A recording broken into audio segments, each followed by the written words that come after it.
to rumble. Let's get ready, rumble.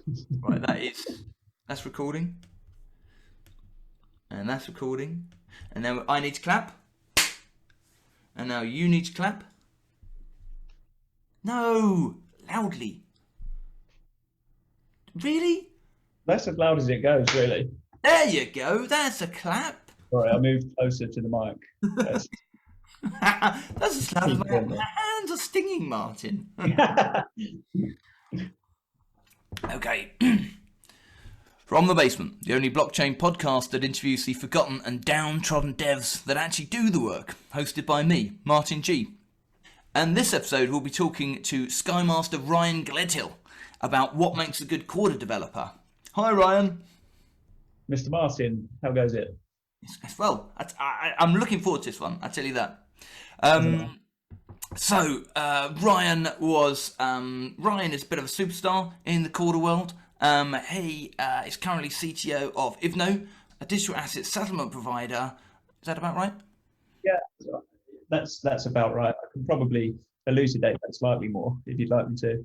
But yeah, Ivno's a settlement provider built on DLT, built on Corda specifically, that enables 24/7 immediately reconcilable, secure settlement capabilities. And as you had Adam on previously, and as he mentioned, it's been built in such a way that it's designed from the ground up to enable effortless integration with existing and incumbent systems. There you go. You heard it here first. You can tell I've done that one before. Yeah, I can tell. Yeah, just a few times. Ryan's been doing this for about 2 years. Prior to that, he was the lead front-end developer at Funfair. Prior to Funfair, he was at a company called F3 Systems, which I think for about 3 or 4 years he helped grow with the founder into a very successful entity. I think you've given me some numbers before, but that was a success. And prior to that, he was running, I think for about 3 or 4 years, a firm called Chimply Web Group, which was actually his own company. And just when he shut it down, he sold off one of the products for a 6-figure sum. I think that we should go into the questions now and come out with a few more juicy details. What do you think, Ryan? Fire them, please. Right. What company do you work for, Ryan? I work for Ivno. I've got to rewrite these questions. What do you actually do for Ivno? So at Ivno, I'm the CTO, so I run many of the technical. I run the technical side of Ivno. So clearly, if that's leaning on people that are better than me at coding and removing blockers. That's one large part of my job. But also, it's talking to clients and shareholders and partners and the ecosystem as a whole, and just making sure that Ivno is seen as a leading technical entity in the ecosystem. Fantastic. And how old were you when you started programming? I think I was about 20. And that was a bit late. I thought you were going to say like 5 or something. No, 20. Yeah, a bit. So I was a care nurse and a chef before that. Amazing. There we go. Yeah. Amazing. A care nurse? What? Yeah. Okay, fair enough. For dementia patients. I'll tell you what, you learn, there's a lot of life lessons to be learned there. Let's put it that way. Yeah, I bet there are, yeah. Have you got a nickname? Well, you tell me, Martin. Do I have a nickname? Skymaster. Where did you grow up? So I grew up I was moving a fair bit actually. So I grew up initially in Hampshire, Portsmouth, and then I moved to Barking. After Barking, I moved to Grays and then Canby Island. I wouldn't say they are the most spectacular spots in the UK. But they gave me an interesting upbringing, let's put it that way. Yeah, I know. I come from Essex, and I know those places myself, and they are for anyone who doesn't come from the UK or know the south of England. But yeah, Grays and Canvey Island, they are Fairly rough. fairly rough places. Yeah, Yeah. lovely places. Where did you go to uni, and what did you study? So I didn't, and this was through choice. So because I think very early on, I've been of the opinion that experience trumps academia. And to delve a bit more into that, I think if your life path involves scholarship or research, then clearly academia is the best route to go down. But I think actually that's a very narrow subsection of society. And I think in all likelihood, most of us follow the path of academia in order to progress in a career at speed.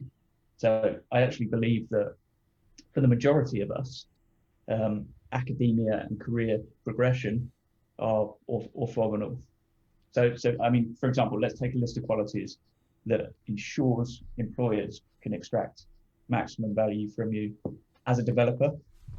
So we're looking at business analysis, for example, leadership, creativity, working with legacy code, writing software to requirements, project planning, scoping, architecture, vision, all qualities that are sought after within senior technologists that develop purely from experience and often can't be taught in a classroom. And it strikes me that why should we spend our formative years when our brain is most pliable and learning is easiest on hard skills, when soft skills are not only what will set you apart from the crowd, but they'll give you that baseline to continue learning those hard skills as we progress. And also, you know, learning is a compound skill, right? So having a wide range of both soft and hard skills as early as possible enables you to learn exponentially. Amazing. I think that was definitely the best answer I've had to that question so far. I feel very passionate about that whole uni conversation. Yeah, you might tell, but no, I can tell. Rightly so. When did you start working in software? So yes, I would have been. So I started as an apprentice, so it would have been about when I first started coding. Day one, I hadn't touched a line of code before that, so around 2021. Which industry have you spent most of your career in? Good question. I mean, so to go back to my previous rant on on university and education, I think my career history is intentionally varied. So as I was saying, generalist knowledge is, in my humble opinion anyway, the best approach.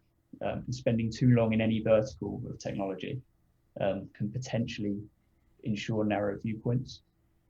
So I don't think that's a specific, for me, I don't think that's a specific industry as such, but it does feel like I'm starting to, or I'm certainly specializing in blockchain and DLT. And that's probably where I spent most of my time in tech at the moment, and it's my passion. Okay. What's your operating system of choice? Well, so currently I use Mac OS. I'll be honest, I think Mac OS has been oversold. I think it integrates very nicely if you've got an iPhone. I'm not sure it offers you too much beyond that, apart from less money in your wallet. So I've always been a big Windows fanboy, and whilst we were at F3 Systems, we all used Linux, which was great, except we had to reinstall our hardware drivers every week, which was not perfectly ideal, but I think it's come a long way since then. So yeah, probably Windows, but often it's not the best developer experience, hence why most people use Mac. Okay. What's your programming language of choice? Good question. So I've spent most of my career using JavaScript, and I'm a big fan of Kotlin, and I think most people have said Kotlin so far. So I'm not going to say Kotlin. I'm going to say I'm going to say TypeScript. So I think a strictly typed version of JavaScript, given that JavaScript has such a varied ecosystem, it hit all the right buttons for me at the right time in my career, and I've spent a lot of time writing with TypeScript. Okay. When was the last time you wrote some code, and what did it do? It's a very good question. So my job at Ivno is to remove barriers, to allow those who are better at coding than me to efficiently write said code. So I actually often don't get the opportunity to slap the keyboard anymore, so to speak. That said, I recently wrote an Ethereum smart contract, and the idea was to enable, exciting. The idea was to enable a bet that my brother made with one of his closest friends. So his friend has bet that Bitcoin will reach $10,000 before it reaches $20,000 from its current point, whilst my brother bet the opposite, which is interesting. Now, what makes it yet more interesting is that the stake is two relatively embarrassing photographs that are held in escrow until one bet wins. And then the loser's photograph. Sorry. The loser's photograph is then indelibly written to the Ethereum mainnet for the rest of the No way. Yeah. So now I might be wrong, but I think this is exactly the use case that Vitalik had in mind when he wrote the Ethereum white paper. But yeah, so that's the last bit of code I wrote. That's just fantastic. Okay. Well, I'd be surprised if your brother wins that bet, but let's find out. Right. What's your favourite music to listen to whilst you code? It's a good question. So I'm actually a big fan of hip hop and grime. Just as being a millennial, yes, I know, yeah. But let me take you back to the areas I grew up in, and then you might understand. But no, also, if I'm heads down coding something, it's generally something a bit more electronical, something with a predictive beat that you can type to. You don't have to use part of your brain to listen to. Name one skill all programmers should have. One skill all programmers should have. Business analysis. Where, as programmers, we're creators. People come to us with ideas, or we have our own ideas, and we create code, we create software that hasn't been built before to enable people to do things that often hasn't been done before. Now, if you design code without the requisite business analysis, then you'll design code as to how you expect it to work and not how your users expect it to work. And that's a very easy way to make sure that this great code that you've just written is completely useless. So spend some time in the first phase researching, talking to customers, talking to your target market, and you won't regret it. Love it. Is Agile a force for good or for bad? We have, even though we have a very talented individual who was on this podcast a few weeks back, Adam Dry. Now, Adam Dry is a Scrum Master, but the beauty of what he's able to do is that he takes business analysis and requirements and program and project management and combines them all into a level of pragmatism. And I think the original idea for Agile was not to define very strict rules that everyone must follow. It's to define some rules as guidelines, and you then adjust those rules as to what suits your team best, as to what suits your project best. And that should, if you're using Agile correctly, differ from project to project and from where you are in the software lifecycle. So I think with the right person at the helm, it's a force for good. I think otherwise, most people use it poorly. How long have you been using Corda for? Since November 2018, 2 years. In fact, 2 years almost to the day. Yeah. Yeah. Why did you get into Corda? So I was headhunted by Ivno and Dan Halstead, one of the co-founders specifically. Now, this has kind of come full circle. In every project, I think you should start by gathering requirements. And many of the requirements of Ivno, so privacy, transaction speed, ease of development, an active ecosystem, all of these at the time were only offered by Corda. Now I think that's changing, and I think Ethereum, and specifically enterprise Ethereum, is moving in that direction and is going in the right direction. Whether it's there or not yet, I think it is. I think it's much harder to start on Ethereum than Corda. But at the time, it ticked all the right boxes, and I think it still does. Awesome. What's the best thing about Corda? Best thing about Corda, I'll be honest, I think the best thing about Corda is the ecosystem. So I think within a month, I've spoken to a number of Corda heavyweights. I spoke to Fuzz month one.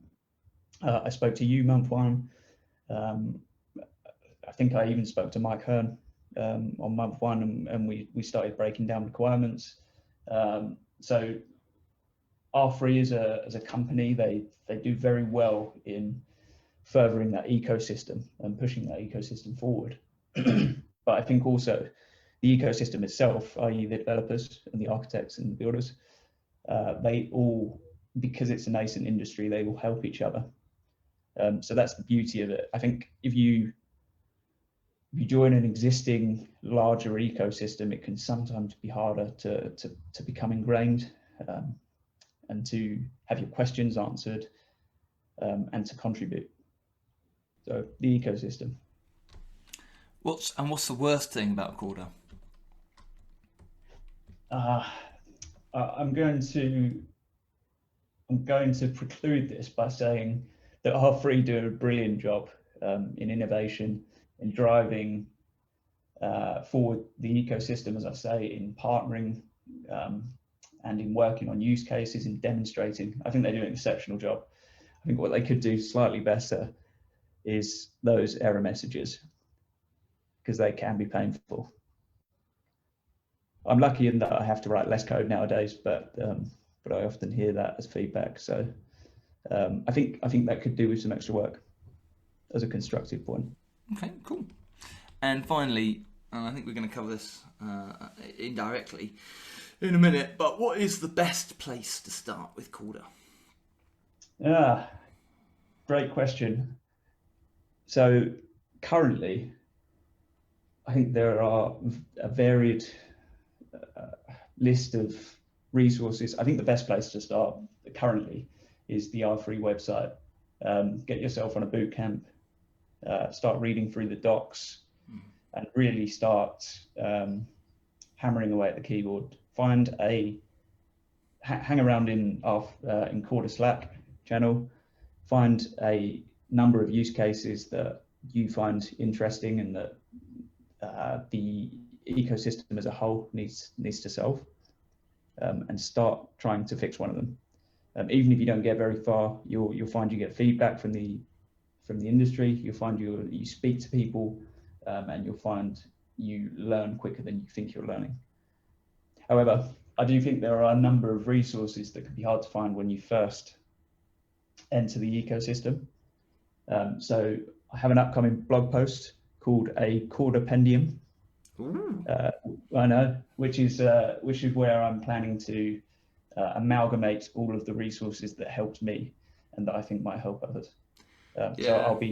I'll be putting that together as within the next month or so. I think it needs a wiki. That's what I think. I agree. I I think it agree. needs a Or something wiki. similar. Yeah, and then you can add to it. Chainstack can add to it. You know, maybe some guys at R3 can add to it. But I think if it was a wiki that was kept up to date, and it was the wiki that it was the one place where everyone agreed should be the golden source. Yeah, Then I think that would be really, really useful. Yeah, I good call, completely Ryan. agree. Yeah. So look, we want to talk about what makes a good Corda developer. Okay. Now, actually, I think the title of this podcast should more properly be called "What Makes a Good Cordap Developer." But seeing that everyone just calls it a Corda developer, let's just run with that. Yeah. What do you think? I suppose. I mean, do you think we should start with your own developer career journey prior to Corda, Sure. and talk about how that helped you get to where to do the things that you've done and get to where you have done through Corda. Sure. So you've actually given me something to talk about when with what you just mentioned around Corda versus Corda developers, and I think there's a distinction there that should be made clear, and I think one is more useful than the other. Now, let me explain. Now, a Corda developer is somebody who puts together flows, contracts, etc., and writes a Corda that can be deployed to CordaNet or to a private Corda ecosystem or whatever it needs to be. A Corda developer is somebody who can write Corda apps, but can also write integration layers, can also write other software layers that aren't necessarily built using Corda. So, for example, even though we write TypeScript libraries that interact with our Corda, but they don't need to be Corda apps. And not only does this give a template and a skeleton for, let's say, a bank's development team to come on board, see what we've done, and write their own interactions with their Corda, which allows us to keep the base Corda very tight and non-bloated. It allows them to come in and add to the existing Corda, to the baseline Corda. So I think there's a difference between Corda and Corda developer. But yes, so I think your question was where did I start? Talk about my journey a little bit. Yeah. So I actually started as an apprentice, and I was working directly with clients, building websites and software solutions for 2 years. I then went on to found an agency, as you mentioned, doing much the same thing as during the apprenticeship, but throwing myself in the deep end directly with clients. I created an online entertainment directory for parties, weddings and the like, sold that for a 6-figure sum after 2 years. Nice. And then a young Adam Dry asked me to join him to create a project management system from scratch, which is, in all honesty, one of the most useful periods of my career.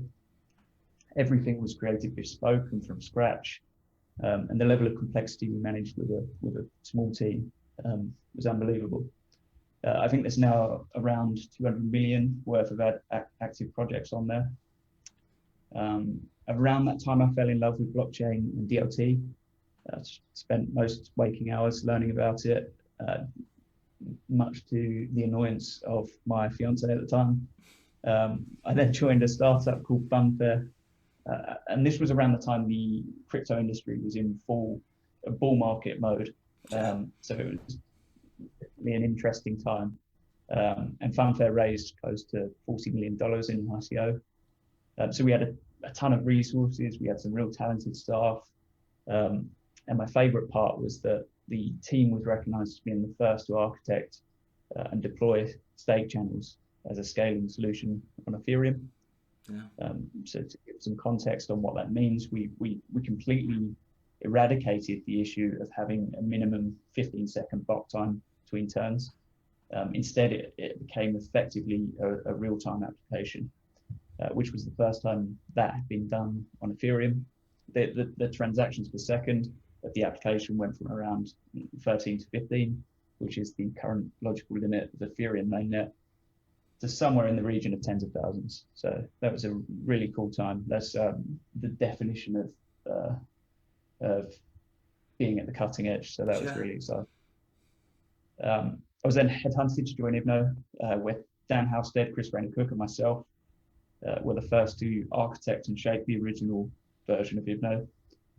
Clearly, since then, we've grown the team. We've been through a number of fundraising rounds. We've iterated the product, and we have some industry-leading partnerships and client engagement. So our next challenge is to quickly scale the customer base, really disrupt the market, and prove the power of not only Ibno but Corda. And that brings me to this interview today. And so looking back over that experience, what are the things that you feel happened in your career that helped you to be a good Corda app developer? So I think one of the main value propositions that has given me an edge due to the experience I've had, that I've been lucky enough to have, is to understand other protocols.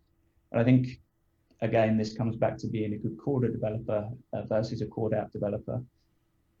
You should understand other protocols such as Hyperledger, Enterprise Ethereum, and the like. I mean, there are hundreds of protocols out there nowadays.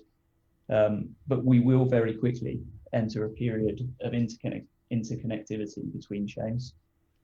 So it's our duty as Corda developers and Corda architects and builders to understand wider protocols and their benefits and limitations, as that level of interoperability is just around the corner. And RGB, it talks about this all the time. He's seen it coming.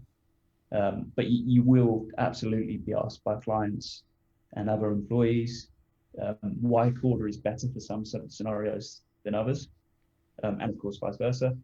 And you must be comfortable and have done some development work on other protocols to really master DOT and to really master the Corda ecosystem.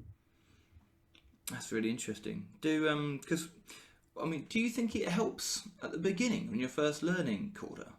Because one thing I've experienced is that basically most people start with Corda knowing just a little bit, at least a little bit, about Bitcoin and Ethereum, right? And what that means is, we come to Corda with, a set of language tools that are born from, effectively, a reasonably different system. So, for instance, there are no flows in Bitcoin, and there's not a consensus algorithm. It's not all about the consensus algorithm. Corda is not all about the consensus algorithm. So, so it feels that at the beginning, you have to, when someone's, that's one thing that we've noticed at Corda Code Club is that, when someone's first trying to learn and get what Corda's all about, we almost have to de-Bitcoin them, or de-Ethereum them, and then start again. I think there's an argument for both points there. So I think, like any wider technology stack, so let's take database protocols, for example. There are certain instances where a standard MySQL database is the best option. There are other instances where no SQL databases are the best option. And there are more instances where people try and shoehorn a NoSQL database because it sounds cool into into a situation where a MySQL database would be better. And I think that's true of all technology stacks. But that said,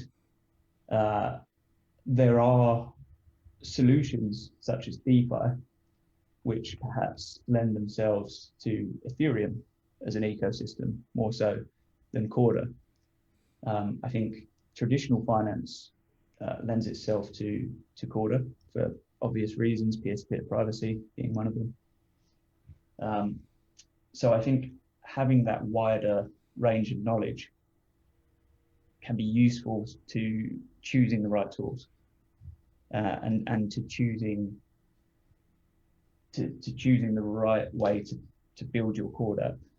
But you're right. I mean, so if you're used to Ethereum, which operates on a gossip protocol, and you come to Corda, which is a peer-to-peer protocol, a lot of people are confused by that, and they say, well, actually, Corda isn't a blockchain, and they're right. Corda isn't a blockchain. Corda is a distributed ledger technology. But so to understand those nuances, in my eyes, can only be useful. Do you think then that Corda is to Ethereum what SQL is to NoSQL? I think there is similar and as different.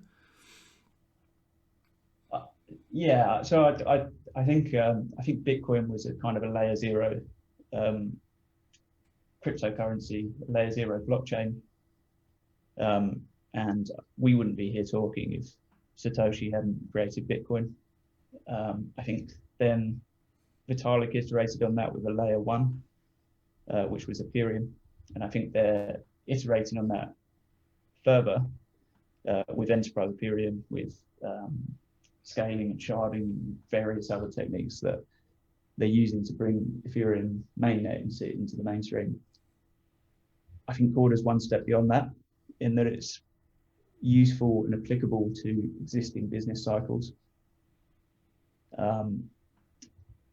So yes, I do. I think MySQL came first, and NoSQL came afterwards. I think it's just I think you just need to be very careful to choose the tool that fits your business analysis, and not just the newest one. So, yeah. So on that then, given your experience with Ethereum at Funfair, any experience you have with any experience you have with blockchain prior to Funfair, and Corda at Ivno, how do you think Corda compares to the other DLTs and the other blockchains out there? So I think, as I say, I think Corda is more applicable to most business workflows currently. Not all of them, but most of them. I think it builds on some of the very useful parts of public blockchains, such as being able to share resources, immutability, and the like. I think in terms of privacy, they've Corda and the early Corda architects have made a brilliant choice in ensuring that by definition, by architecture, there's a privacy layer. So it's peer-to-peer. So for example, with the enterprise Ethereum leans heavily on zero knowledge proofs, which are great. And there's some great people doing some zero knowledge proof work in the Corda ecosystem as well, ING to name one. However, if you lean on zero knowledge proof only, it's a single point of failure. Zero knowledge proof is still very new. We're still finding bugs in it. We're still finding problems. And until something's been around for 10 years, you can't really consider it tested. So having that architectural layer, even if there's a zero knowledge proof layer over the top, will actually, you still have that guarantee that only those who were in the transaction or who should be in the transaction will have their data leaked. So it's an architectural guarantee as opposed to a technical guarantee. So that's one of them. I think also, and again, I love Ethereum. It was my first love, so to speak, in blockchain. So I don't want to insult it in any way, but the decision to create the Ethereum virtual machine, or the EVM, and the decision to create a brand new language in Solidity, and there's a few other languages that they use as well, I think is a mistake. As we've seen, there's been a number of hacks, the DAO hack, etc., and these were all due to re-entrancy bugs or similar Ethereum virtual machine issues, or similar solidity issues where people just didn't understand what they were writing because there wasn't enough examples out there. Now Corda leans on heavily well-known technologies, so message queue protocols that are well-known, MySQL, very well-known, the Java virtual machine that's been around for 25 years. Everything's been battle tested, and there's a well-known saying in blockchain, which is "Don't roll your own crypto." And I think the same is true of don't roll your own tech stack. It's interesting, isn't it, the way blockchain is more and more being used by the blue chip bulge bracket financial firms, and yet it's because it was born out of this these cipher or cyberpunks and that kind of this kind of weird kooky libertarian, whatever you want to call it, basis. 10 years ago, it's still got these few echoes of that, and obviously you roll your own. Yeah, there's got to be one of those. It is bizarre, actually. I think this happens with most technology cycles. So, I think is it Gartner that does the hype cycle? Yep. Where where you get this brand new technology. You get a bunch of geeks who think it's brilliant, and then you get those that lean slightly towards the Luddite end that say, no, that will never catch on.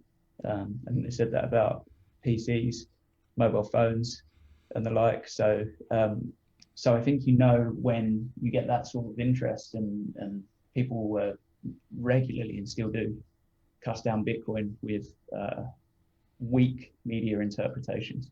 But I think that's actually a sign of the next step of the hype cycle, which is when institutions get involved, and there's a lot of talk about funds buying Bitcoin. There's a lot of talk about the Ethereum Enterprise Alliance. Corda has a number of groups and ecosystems that are building insurance products and all sorts. So I think we're at that next stage where we see all of that hype being realised. Amazing, brilliant, cool. I think that's a fantastic place to finish it on. So what makes a good Corda developer, Corda app developer? In a nutshell, was it experience with other blockchains and context? Yes, experience with other blockchains. Business context, business analysis, and requirements gathering. And whatever you do with any technology, make sure you get those requirements and then iterate. Don't start with a perfectly coded product that nobody wants. Yeah. Brilliant. Ryan, thank you so much. Hope you have a great day. Martin, always a pleasure. Let's catch up soon. You've been listening to another episode of From the Basement. You can find all the previous podcast episodes on Spotify, Apple Podcasts, and YouTube. This poignant piece of prattle was planned, prepared, processed, percolated, pasteurised, and produced by Martin Jee and put into pixelated picture form by Oscar pseudo-phenomenal Bennett, because this was From the Basement.